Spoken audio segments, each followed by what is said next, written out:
ನಮಸ್ಕಾರ ವೀಕ್ಷಕರೇ. ಬಂಗಾಳದಲ್ಲಿ ರಾಜಕೀಯ ಜಟಾಪಟಿ ಮುಂದುವರೆದಿದೆ. ಇತ್ತೀಚೆಗೆ ಮಮತಾ ಬ್ಯಾನರ್ಜಿ ಸ್ಟಿಂಗ್ ಆಪರೇಷನ್ ಮಾಡಿ ಬಿಜೆಪಿ ಹಾಗೂ ಹುಮಾಯೂನ್ಗೆ ಲಿಂಕ್ ಇದೆ ಅಂತ ಆರೋಪಿಸಿ ವಿಡಿಯೋವೊಂದನ್ನ ಬಿಟ್ಟಿದ್ರು. ಆ ವಿಡಿಯೋವನ್ನ ಅಮಿತ್ ಶಾ ಹಾಗೂ ಹುಮಾಯೂನ್ ಇಬ್ರು ಕೂಡ ಸುಳ್ಳು ಅಂತ ಹೇಳಿ ತಳ್ಳಿ ಹಾಕಿದ್ದು ಆಯ್ತು. ಅದರ ಬೆನ್ನಲ್ಲೇ ಈಗ ಮತ್ತೆ ಅಬ್ಬರಿಸಿರೋ ಅಮಿತ್ ಶಾ ಯಾವುದೇ ಕಾರಣಕ್ಕೂ ಬಂಗಾಳದಲ್ಲಿ ಬಾಬ್ರಿ ಮಸೀದಿ ಕಟ್ಟೋದಕ್ಕೆ ಬಿಡೋದಿಲ್ಲ ಅಂತ ಸವಾಲ್ ಹಾಕಿದ್ದಾರೆ. ಈ ಮಧ್ಯೆ ಇಡಿ ಕೂಡ ಟಿಎಂಸಿಗೆ ಶಾಕ್ ಕೊಟ್ಟಿದೆ. ಇನ್ನೊಂದು ಕಡೆ ಬಿಜೆಪಿ ಪ್ರಬಲ ಅಸ್ತ್ರಗಳಿಗೆ ಪ್ರತ್ಯಸ್ತ್ರ ಹುಡುಕ್ತಾ ಇರೋ ಮಮತಾ ಬ್ಯಾನರ್ಜಿ ಈಗ ಫ್ರೀ ಬೀಸ್ ಗಳ ಮೂಲಕ ಜನರನ್ನ ಸೆಳೆಯೋ ಕೆಲಸ ಮಾಡ್ತಾ ಇದ್ದಾರೆ. ಸಾಲದಕ್ಕೆ ಇನ್ನಷ್ಟು ಆರೋಪಗಳು ಹಾಗೂ ಡ್ರಾಮಾ ಮೂಲಕ ಎಲ್ಲರ ಕಣ್ಣರಳಿಸೋ ಕೆಲಸ ಮಾಡ್ತಾ ಇದ್ದಾರೆ. ಇನ್ನೊಂದೆಡೆ ತಮಿಳುನಾಡಲ್ಲೂ ಎಲೆಕ್ಷನ್ ಅಖಾಡ ರಂಗೇರಿದ್ದು ಇಂದು ಪ್ರಧಾನಿ ಮೋದಿ ಎಂಟ್ರಿ ಬೆನ್ನಲ್ಲೇ ಬಿಜೆಪಿ ಶಕ್ತಿ ಪ್ರದರ್ಶನ ಮಾಡಿದೆ. ಇದೆಲ್ಲವನ್ನ ಒನ್ ಬೈ ಒನ್ ವಿವರಿಸ್ತಾ ಹೋಗ್ತೀವಿ. ಈ ವಿಡಿಯೋವನ್ನ ತಪ್ಪದೆ ಕೊನೆ ತನಕ ನೋಡಿ. ಅದಕ್ಕೂ ಮುನ್ನ ಮೀಡಿಯಾ ಮಾನ್ಸ್ಟರ್ ಚಾನೆಲ್ ನ ತಪ್ಪದೆ ಸಬ್ಸ್ಕ್ರೈಬ್ ಮಾಡಿ. ಎಸ್, ಬಂಗಾಳದ ಎಲೆಕ್ಷನ್ ಪ್ರಚಾರ ಯಾವ ರೀತಿಯ ತೀವ್ರತೆ ಪಡೆದಿದೆ ಅನ್ನೋದನ್ನ ಎಲ್ಲರೂ ನೋಡ್ತಾ ಇದ್ದೀರಾ. ಒಂದು ಕಡೆ ಬಿಜೆಪಿ ಮಮತಾ ರಾಜಕೀಯಕ್ಕೆ ಅಕ್ಷರಶಃ ದಿಗ್ಬಂಧನ ಹಾಕಿದಂತೆ ಕಾಣಿಸ್ತಾ ಇದ್ರೆ, ಮಮತಾ ಕೂಡ ಮೇಲಿಂದ ಮೇಲೆ ಆರೋಪಗಳನ್ನ ಮಾಡುವ ಮೂಲಕ ಬಂಗಾಳದ ಅಧಿಕಾರವನ್ನ ತಮ್ಮ ಕೈಯಲ್ಲಿ ಉಳಿಸಿಕೊಳ್ಳೋದಕ್ಕೆ ನಾನಾ ರೀತಿಯ ಸರ್ಕಸ್ ಮಾಡ್ತಾ ಇದ್ದಾರೆ. ಎಸ್ಐಆರ್ ವಿರುದ್ಧ ಮಮತಾ ಸುಳ್ಳಿನ ಸರಣಿಗಳು ಮುಂದುವರಿತಾನೆ ಇದ್ದು, ಏನೇ ಮಾಡಿದ್ರೂ ಅದನ್ನ ತಡೆಯೋದಕ್ಕೆ ಸಾಧ್ಯವಿಲ್ಲ ಅನ್ನೋದು ಮನವರಿಕೆ ಆಗಿದೆ. ಈ ಹೊತ್ತಲ್ಲಿ ಅನಿರೀಕ್ಷಿತ ಅನ್ನೋ ಹಾಗೆ ಬಂಗಾಳದಲ್ಲಿ ಸದ್ದು ಮಾಡಿದ್ದು ಮಮತಾ ಪಕ್ಷದ ಸ್ಟಿಂಗ್ ಆಪರೇಷನ್ ವಿಡಿಯೋ. ಇದರಲ್ಲಿ ಹುಮಾಯೂನ್ ತಮ್ಮದೇ ಮುಸ್ಲಿಂ ಸಮುದಾಯವನ್ನ ಮೂರ್ಖರು ಅನ್ನುವಂತೆ ಹೇಳಿದ್ದಾರೆ ಅನ್ನೋದನ್ನ ತೋರಿಸಿದ್ದೇ ತಡ ಓವೈಸಿ ಮೈತ್ರಿ ಮುರಿದುಕೊಂಡ್ರು. ಇದು ಟಿಎಂಸಿಗೆ ಭಾರಿ ದೊಡ್ಡ ಬೂಸ್ಟ್ ಕೊಡುತ್ತೆ ಅನ್ನೋ ವಾತಾವರಣ ಸೃಷ್ಟಿ ಮಾಡಿತು. ಆದ್ರೆ ಅದೆಲ್ಲವೂ ಟುಸ್ ಪಟಾಕಿ ಅಂತ ಆಗ್ತಾ ಇದ್ದು, ಈಗ ಅಮಿತ್ ಶಾ ಮತ್ತೊಮ್ಮೆ ಈ ವಿಚಾರದ ಕುರಿತು ಕ್ಲಾರಿಟಿ ಕೊಟ್ಟಿದ್ದಾರೆ. ಬಂಗಾಳದಲ್ಲಿ ಯಾರಿಗೂ ಬಾಬ್ರಿ ಮಸೀದಿ ಕಟ್ಟೋದಕ್ಕೆ ಅವಕಾಶ ಕೊಡೋದಿಲ್ಲ ಅಂತ ಅಮಿತ್ ಶಾ ಕಡ್ಡಿ ಮುರಿದಂತೆ ಹೇಳಿದ್ದಾರೆ. ಹೊಸ ಪಕ್ಷ ಸ್ಥಾಪಿಸಿ ನಾನು ಬಂಗಾಳದಲ್ಲಿ ಬಾಬ್ರಿ ಮಸೀದಿ ಕಟ್ಟಿಯೇ ತಿರುತ್ತೀನಿ ಅಂತ ಹೇಳಿರೋ ಹುಮಾಯೂನ್ ಮಮತಾ ಬ್ಯಾನರ್ಜಿ ಪಕ್ಷದ ಬಿ ಟೀಮ್ ಸುಮ್ನೆ ಹುಮಾಯೂನ್ ಅನ್ನ ತೆಗೆದುಹಾಕಿ ಬಿಜೆಪಿ ಲಿಂಕ್ ಇದೆ ಅಂತ ನಾಟಕ ಮಾಡ್ತಾ ಇದ್ದಾರೆ. ಯಾವುದೇ ಕಾರಣಕ್ಕೂ ಭಾರತದಲ್ಲಿ ಬಾಬ್ರಿ ಮಸೀದಿ ಕಟ್ಟೋದಕ್ಕೆ ನಾವು ಬಿಡೋದಿಲ್ಲ. ಈ ಗುರಿ ಇಟ್ಕೊಂಡಿರೋ ಮಮತಾ ಬ್ಯಾನರ್ಜಿ ಹಾಗೂ ಆಕೆಯ ಅಳಿಯನಿಗೆ ನಿರಾಸೆ ಆಗೋದು ಕಟ್ಟಿಟ್ಟ ಬುತ್ತಿ ಅಂತ ಹೇಳಿದ್ದಾರೆ. ಇದು ಆ ವಿಡಿಯೋ ವಿಚಾರ ಡಮ್ಮಿ ಅನ್ನೋದನ್ನ ಇನ್ನೂ ಒತ್ತಿ ಹೇಳಿದಂತೆ ಮಾಡ್ತಾ ಇದೆ. ಒಂದು ವೇಳೆ ಈ ಮಟ್ಟದಲ್ಲಿ ಕ್ಲಾರಿಟಿ ಕೊಡದೇ ಇದ್ದಿದ್ರೆ ಬಿಜೆಪಿ ಹೇಳೋದೊಂದು ಮಾಡೋದೊಂದು, ಅಧಿಕಾರಕ್ಕಾಗಿ ಸಿದ್ಧಾಂತ ಬಿಟ್ಟಿದ್ದಾರೆ ಅನ್ನೋ ರೀತಿಯ ಮಾತುಗಳಿಗೆ ದಾರಿ ಮಾಡಿಕೊಟ್ಟಂತ ಆಗ್ತಾ ಇತ್ತು.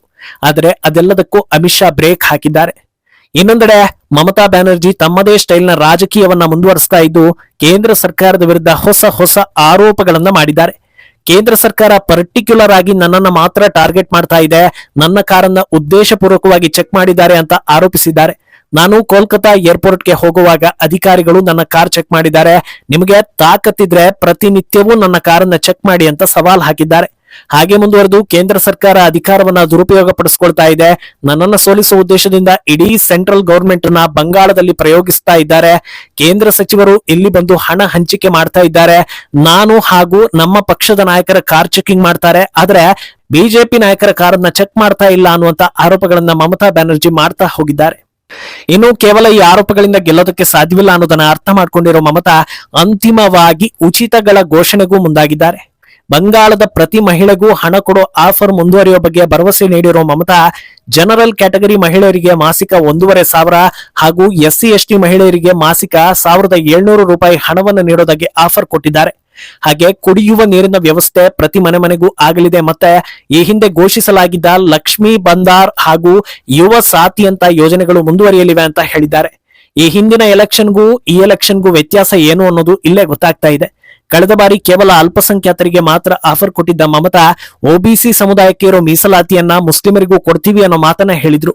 ಆದರೆ ಈ ಬಾರಿ ಹಿಂದೂಗಳ ವೋಟ್ ಸಿಗದೇ ಇದ್ರೆ ಗೆಲುವು ಕಷ್ಟ ಅನ್ನೋದನ್ನ ಅರ್ಥ ಮಾಡ್ಕೊಂಡಿರೋ ಮಮತಾ ಬಹಳ ಎಚ್ಚರಿಕೆಯಿಂದ ಆಶ್ವಾಸನೆಗಳನ್ನ ಕೊಡ್ತಾ ಇದ್ದಾರೆ. ಒಂದು ಕಡೆ ಮಮತಾ ತಮ್ಮ ಶೈಲಿಯ ಪಾಲಿಟಿಕ್ಸ್ ನಲ್ಲಿ ಮಗ್ನರಾಗಿದ್ರೆ, ಇನ್ನೊಂದು ಕಡೆ ಮಮತಾ ಪಕ್ಷದ ಕಾರ್ಯಕರ್ತರು ಅವರ ಶೈಲಿಯ ರಾಜಕೀಯ ಮಾಡೋದಕ್ಕೆ ಹೋಗಿ ಸಿಕ್ಕಿಬಿದ್ದಿದ್ದಾರೆ. ಬಂಗಾಳದ ತೂಫಾನ್ಗಂಜ್ ಗ್ರಾಮದಲ್ಲಿ ಮಮತಾ ಕಾರ್ಯಕರ್ತರು ಮನೆ ಮನೆಗೆ ಹೋಗಿ ಮತದಾರರನ್ನ ಹೆದರಿಸಿ ಮತ ಪಡೆಯೋ ಕೆಲಸ ಮಾಡ್ತಾ ಇದ್ದಾರೆ. ವಿಚಾರ ಗೊತ್ತಾಗ್ತಾ ಇದ್ದ ಹಾಗೆ ಸ್ಥಳಕ್ಕೆ ಬಂದ ಸಿಎಪಿಎಫ್ ಪಡೆ ಎಲ್ಲರನ್ನೂ ಊರಿಂದ ಆಚೆ ಕಳಿಸಿದ್ದಾರೆ. ಎಷ್ಟು ವರ್ಷ ಇಲ್ಲದ ಪದ್ಧತಿ ಈಗ ಶುರುವಾಗಿರೋದನ್ನ ನೋಡಿ ಟಿಎಂಸಿ ಗೂಂಡಾಗಳು ಕೂಡ ಅಚ್ಚರಿಗೊಂಡಿದ್ದಾರೆ. ಕೆಲವೇ ದಿನಗಳ ಹಿಂದೆ ಇದೇ ರೀತಿ ಒಂದಷ್ಟು ಜನ ಟಿಎಂಸಿ ಗೂಂಡಾಗಳು ಬಿಜೆಪಿಗೆ ಮತ ಹಾಕೋ ಮಹಿಳೆಯೊಬ್ಬಳಿಗೆ ವೋಟಿಂಗ್ ದಿನ ಮನೆಯಿಂದ ಹೊರಗೆ ಬರಬಾರದು, ನಾವು ವಾಚ್ ಮಾಡ್ತಾ ಇರ್ತೀವಿ, ವೋಟ್ ಹಾಕಿದ್ದು ಗೊತ್ತಾದ್ರೆ ಕತೆ ಮುಗಿಸ್ತೀವಿ ಅಂತ ವಾರ್ನಿಂಗ್ ಕೊಟ್ಟಿದ್ರು. ಅದು ಸಿಕ್ಕಾಪಟ್ಟೆ ವೈರಲ್ ಕೂಡ ಆಗಿತ್ತು. ಈಗ ಅಂತ ಘಟನೆಗಳು ಮರುಕಳಿಸ್ತಾ ಇರೋದು ಕಾಣಿಸ್ತಾ ಇದೆ. ಈ ಮಧ್ಯೆ ಕೇಂದ್ರ ವಿತ್ತ ಸಚಿವೆ ನಿರ್ಮಲಾ ಸೀತಾರಾಮನ್ ಕೂಡ ಮಮತಾ ಬ್ಯಾನರ್ಜಿ ವಿರುದ್ಧ ಸಾಲು ಆರೋಪಗಳನ್ನ ಮಾಡಿದ್ದಾರೆ. ದೇಶದ ಜನತೆಗಾಗಿ ಮೋದಿ ಸರ್ಕಾರದಿಂದ ಸಾಕಷ್ಟು ಯೋಜನೆಗಳನ್ನ ನೀಡ್ತಾ ಇದ್ದಾರೆ. ಆಯುಷ್ಮಾನ್ ಭಾರತ್ ಯೋಜನೆ ಹಾಗೂ ಪಿಎಂ ಕಿಸಾನ್ ಆವಾಸ್ ಯೋಜನೆ ಅಂತ ಸಾಕಷ್ಟು ಯೋಜನೆಗಳನ್ನ ಮೋದಿ ಸರ್ಕಾರ ಕೊಟ್ಟಿದೆ. ಆದ್ರೆ ಅದು ಜನರಿಗೆ ತಲುಪೋದಕ್ಕೆ ಮಮತಾ ಬಿಟ್ಟಿಲ್ಲ. ಒಂಥರ ಉಗ್ರ ವಾತಾವರಣವನ್ನ ಮಮತಾ ಬ್ಯಾನರ್ಜಿ ಸೃಷ್ಟಿ ಮಾಡಿದ್ದಾರೆ. ಮಮತಾ ಆಡಳಿತದಲ್ಲಿ ಬಂಗಾಳ ಸಂಪೂರ್ಣವಾಗಿ ಹಾಳಾಗಿ ಹೋಗಿದೆ. ನಿಮಗೆ ಸೇರಬೇಕಾದ ಹಣವನ್ನ ದೆಹಲಿಯಿಂದ ಕಳಿಸಲಾಗ್ತಾ ಇದೆ, ಆದ್ರೆ ಅದನ್ನ ನಿಮಗೆ ತಲುಪಿಸೋದಕ್ಕೆ ಮಮತಾ ಬಿಡ್ತಾ ಇಲ್ಲ ಅಂತ ಬಂಗಾಳದ ಜನತೆಗೆ ನಿರ್ಮಲಾ ಸೀತಾರಾಮನ್ ಹೇಳಿದ್ದಾರೆ.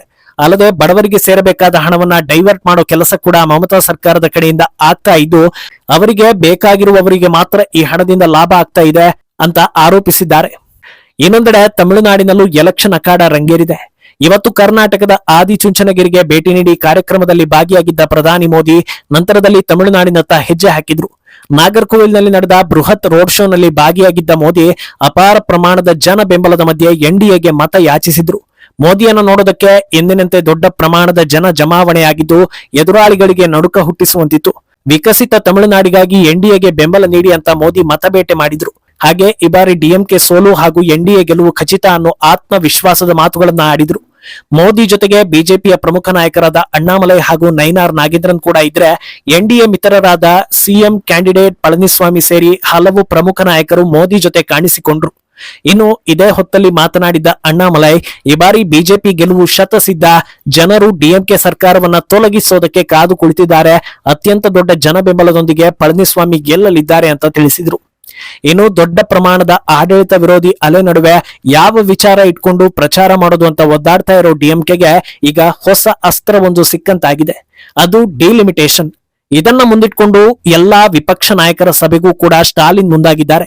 ಈ ಹಿಂದೆ ಈ ಕುರಿತಂತೆ ಒಂದು ವಿಡಿಯೋ ಮಾಡಿ ಜನರಿಗೆ ತಪ್ಪು ಸಂದೇಶವನ್ನ ನೀಡಿದ್ದ ಸ್ಟಾಲಿನ್, ಡಿಲಿಮಿಟೇಷನ್ ಮಾಡೋದ್ರಿಂದ ತಮಿಳುನಾಡಿಗೆ ಹಾನಿಯಾಗುತ್ತೆ, ಎಲೆಕ್ಷನ್ಗೋಸ್ಕರ ಬಿಜೆಪಿ ಇದೆಲ್ಲವನ್ನ ಮಾಡ್ತಾ ಇದೆ, ನಾವ್ಯಾರು ಇದಕ್ಕೆ ಬೆಂಬಲವನ್ನ ಕೊಡಬಾರದು, ಡಿಲಿಮಿಟೇಷನ್ ಮಾಡೋದಕ್ಕೆ ಹೋದ್ರೆ ದೊಡ್ಡ ಪ್ರಮಾಣದಲ್ಲಿ ಹೋರಾಟ ಮಾಡ್ತೀವಿ ಅಂತ ಎಚ್ಚರಿಕೆ ಕೊಡೋ ಕೆಲಸ ಮಾಡಿದ್ರು. ಸರಿ, ಈ ಡಿಲಿಮಿಟೇಷನ್ ಇಂದ ಅದ್ ಯಾವ ರೀತಿ ಪ್ರಾಬ್ಲಮ್ ಆಗುತ್ತೆ ಹೇಳಿ ಅಂತ ಕೇಳಿದ್ರೆ, ಇದರಿಂದ ಜನಪ್ರತಿನಿಧಿಗಳ ಸಂಖ್ಯೆ ಕಡಿಮೆ ಆಗುತ್ತೆ, ತಮಿಳುನಾಡು ತನ್ನ ಧ್ವನಿಯನ್ನ ಕಳೆದುಕೊಳ್ಳುತ್ತೆ ಅಂತ ಜನರಲ್ಲಿ ಹೇಳಿ ಸ್ಟಾಲಿನ್ ಗೊಂದಲವನ್ನ ಮೂಡಿಸೋ ಕೆಲಸ ಮಾಡ್ತಾ ಇದ್ದಾರೆ. ಆದ್ರೆ ವಾಸ್ತವದಲ್ಲಿ ಇದು ನಿಜಾನ ಅಂತ ಕೇಳಿದ್ರೆ ಸತ್ಯಕ್ಕೆ 1000 ಕಿಲೋಮೀಟರ್ ದೂರ ಇದೆ ಅನ್ನೋ ರೀತಿ ಉತ್ತರ ಸಿಗ್ತಾ ಇದೆ. ಯಾಕಂದ್ರೆ ಡಿಲಿಮಿಟೇಷನ್ ಮಾಡ್ತಾ ಇರೋದ್ರಿಂದ ಯಾವುದೇ ರಾಜ್ಯದಲ್ಲಿ ಲೋಕಸಭಾ ಸೀಟ್ಗಳ ಸಂಖ್ಯೆ ಕಡಿಮೆ ಆಗ್ತಾ ಇಲ್ಲ, ಬದಲಾಗಿ ಸೀಟ್ಗಳ ಸಂಖ್ಯೆ ಹೆಚ್ಚಿ ಲಾಭ ಜಾಸ್ತಿ ಆಗ್ತಾ ಇದೆ. ಆದ್ರೆ ಸ್ಟಾಲಿನ್ ಮಾತ್ರ ಈ ರೀತಿಯ ಸುದ್ದಿ ಹೇಳಿ ನೆಗೆಟಿವ್ ಕ್ರಿಯೇಟ್ ಮಾಡ್ತಾ ಇದ್ದಾರೆ. ಅಂದಹಾಗೆ ಡಿಲಿಮಿಟೇಷನ್ ಸ್ವಾಭಾವಿಕ ಪ್ರಕ್ರಿಯೆ ಆಗಿದ್ದು ಅದಕ್ಕೆ ಲಿಂಕ್ ಆಗಿ ಇನ್ನೊಂದಷ್ಟು ಪ್ರಮುಖ ಕೆಲಸಗಳು ಬಾಕಿ ಇರುತ್ತೆ. ಇದನ್ನ ಅರ್ಥ ಮಾಡ್ಕೊಳ್ಳದೆ ಸ್ಟಾಲಿನ್ ಏನೇನೋ ಹೇಳಿ ಜನರ ನೆಮ್ಮದಿಯನ್ನ ಕೆಡಿಸ್ತಾ ಇದ್ದಾರೆ. ಮುಂದೇನಾಗುತ್ತೆ ಅನ್ನೋದನ್ನ ಕಾದು ನೋಡ್ಬೇಕು. ಈ ಬಗ್ಗೆ ನಿಮ್ಮ ಅಭಿಪ್ರಾಯವನ್ನ ತಪ್ಪದೆ ಕಮೆಂಟ್ ಮೂಲಕ ತಿಳಿಸಿ.